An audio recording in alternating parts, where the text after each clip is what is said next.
and welcome to the Book Doctor's YouTube channel. Today, we are going to talk about when you should ditch your agent. Yeah, it's a little bit like, going out with a boyfriend or girlfriend and they're not treating you right. When do you cut bait? That's a fishing term, which means you just stop. So when should you ditch your agent? Yeah, just for a point of reference, I have had over 50 agents in my life. I am a professional agent hunter. And David has ditched agents for every reason you could ever imagine. And I've held on to a couple. Yeah. There's a... But I'd like to go through some of the reasons why we ditch an agent. Yes. One, lack of response. Yeah. And this is something that we get calls about all the time and that we do consultations about all the time. Because a writer sends their stuff to an agent and they're all excited and they're going to do this and that and the other. Not just sends, they get signed by an agent. Signed, I'm saying. But the response is, oh, I love this. This is exactly what I've been looking for. Can't wait to do this. And then You're nothing. Awesome. Nothing. Radio silence. Radio silence. A week. A month. 6 months go by. A year. A year. 2 years. We get people who say, well, my agent hasn't talked to me or responded to any of my 117 emails in a year. I don't know what to do. Right. Yeah. Well. Okay. So lack of response is a reason. Yes. Okay. Number 2, disagreement editorially on how to proceed is another. Yes. Number 3 is contract issues. The agent is asking you to sign something that doesn't seem quite right. And for David, and this happens very, very rarely, but it can happen, is for financial irregularities. Yes. And there's 2 more. Oh. Where are we at? 4? Yeah. 5, if they say really mean things to you at parties behind your back. I've had that happen. There you go. And I didn't dump the person immediately. There you go.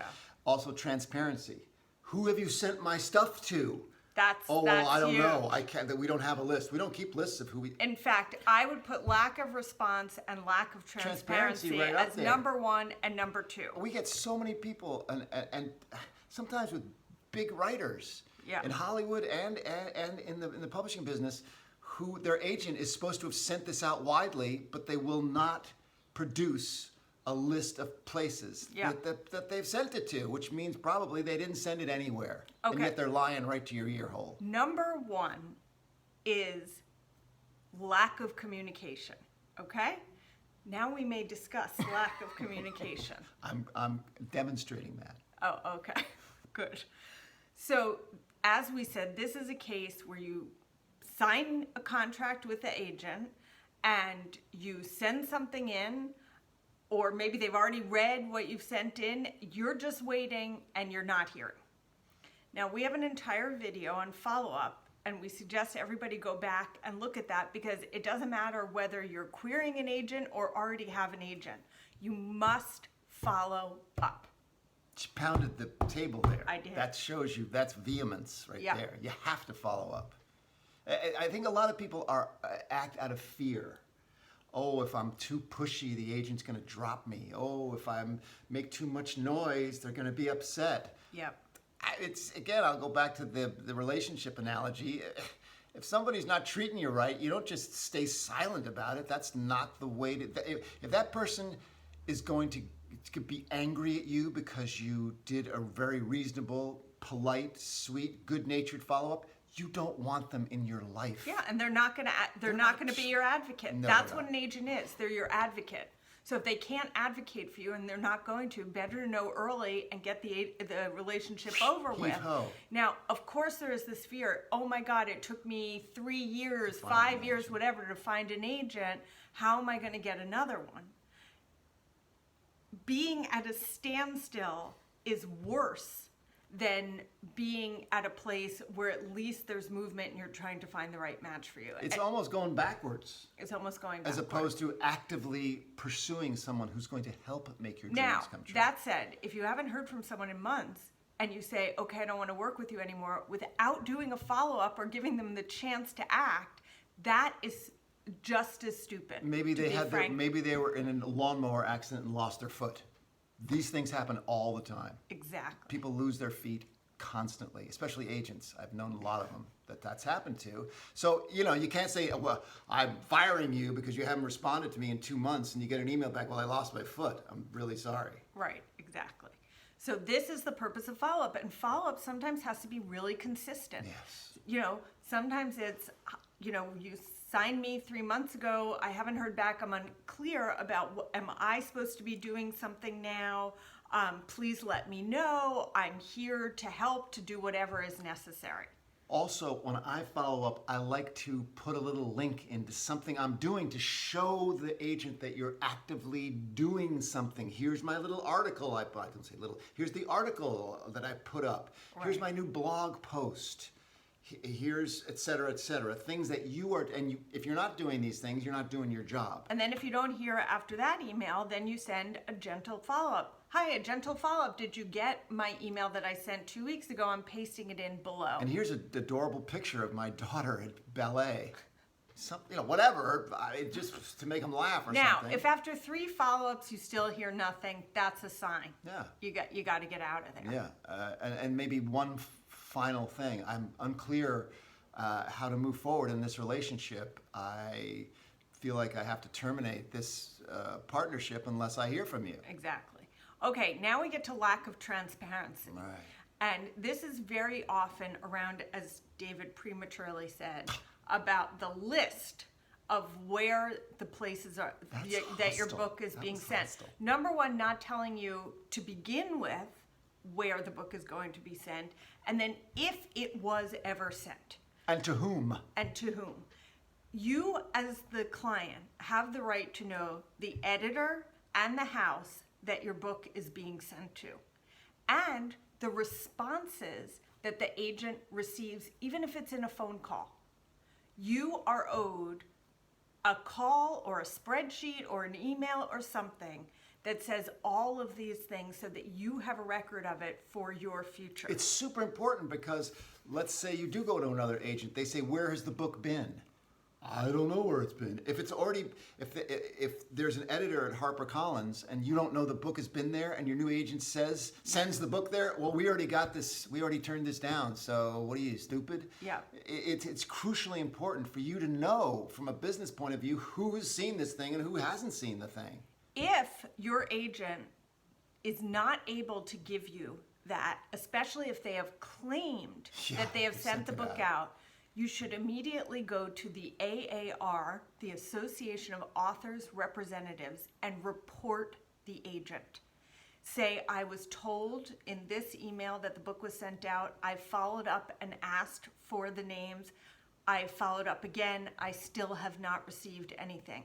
That is against the rules of the Association of Author Representatives. And I guess I should take one step back. Before you sign with an agent, you should make sure they are a member of the AAR, so that if something like this happens, you have a body that you can go to that can then contact the agent on your behalf and say that the list has to be delivered to you. And also, before you sign with somebody, you should do your due diligence. You should. Ariel has a hack for this. You put in the person's name and then you put scam next to it, or a word like that. Reviews, all those kinds of things. Because, and I mean, if you can, talk to one of their clients. 2 of their clients? 2 of their clients. Yeah. Yeah, right. And better yet is to look and just randomly call people as opposed to ask them for who you can call. Yes, because they're going to, if they are hustlers of reprobates, then they're going to give you a plant. Yeah. Oh yeah, this is great. Yeah. So these other list of things like financial, like you're not getting your royalties, you're not getting statements, all that kind of stuff. That is very, very serious. Again, that's something you can go to AAR or to a lawyer for. David, you want to say I had an agent, and I was as an actor, and I wasn't getting my checks. So I'm like a dog missing a bone. I'm like, Daddy's gonna get his money. So I started calling the production companies and saying, well, how come you haven't sent my check? Oh no, we sent that check a month ago. Are you sure? Yeah, let me check. Oh, absolutely. I know we did. We sent it a month ago. So then I'd go down to the agency and say, well, they said they sent my check a month ago. Oh my goodness, look at the miracle. We found your check. And this happened twice to me. And from then on, I said to the production companies, you pay me and I'll give them the 15%. Well, you sound like you want to interrupt me. No, go ahead. So this goes forward and forward. And finally, I get a call from one of my friends who's a client. Have you heard? It's like the fall of Saigon. The SWAT teams came in. Everybody's taking their computer and running. This became a whole thing. This person got arrested because he was stealing money from his clients. Well, guess who he didn't steal money from? Moi. So pay attention to these things so that you can track and make sure. Same with if an agent gives you a contract and you feel like there's something off about the contract. Or if you don't know how to read contract, have somebody look at it who does. Sometimes the things are totally normal. Yes. You're just not familiar with them. Right. Sometimes there's something that is not right about the contract. Yes. Exactly. Yeah. So these are the things that would make you say bye-bye, sayonara, see you later, to an agent. And as hard as it is, smell you later. As hard as it is, it's better to be moving forward, man. Yeah. Done and moving forward than stuck in what would be considered an abusive or neglectful relationship. Worst. And also, if you are having trouble, you can go out and start looking for a new agent while you still have one that you're not happy with. However, let me warn you, don't throw shade. Don't snark the previous agent. Don't say bad things about them because it's a small, tiny little world. And this person may be friends with your old agent. Just say, it's artistic differences. You may not even say that you had an agent while you're querying, and then you can tell someone at that point, I've decided to move on. Right. I think that does it. We got it. Did we get her? I think we got her. If you have other questions about how and when to leave an agent, please put them in the comments section. Or if you have stories about an agent who's done dirt to you, malfeasance. Yeah. Let us know. All right, everybody. See you at the bookstore virtually. All right. Hello, and welcome to the Book Doctor's YouTube channel. Oh, I said video and you said channel. I did it wrong. No. We were trying a whole new thing here. Oh, my hair's... Let's do it one more time. I was going to say that in real life, people are act much more quickly. They do. But actually they don't. They don't. No, they don't. We have a couple of friends who've been going out with people for way or married for way too long. You're pushing me way out. Is that better now? Yes, that's so much better. Okay. So, yes. You're doing the thing that drives me absolutely crazy, which is we're just laying them out and then we're going to go through them, and then you're going through them before we lay them out. I'm excited. Okay.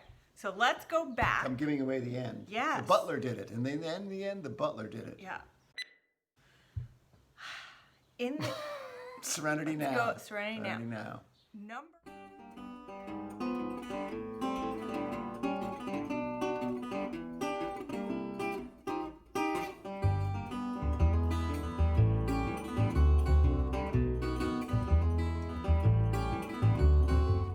No one to talk with.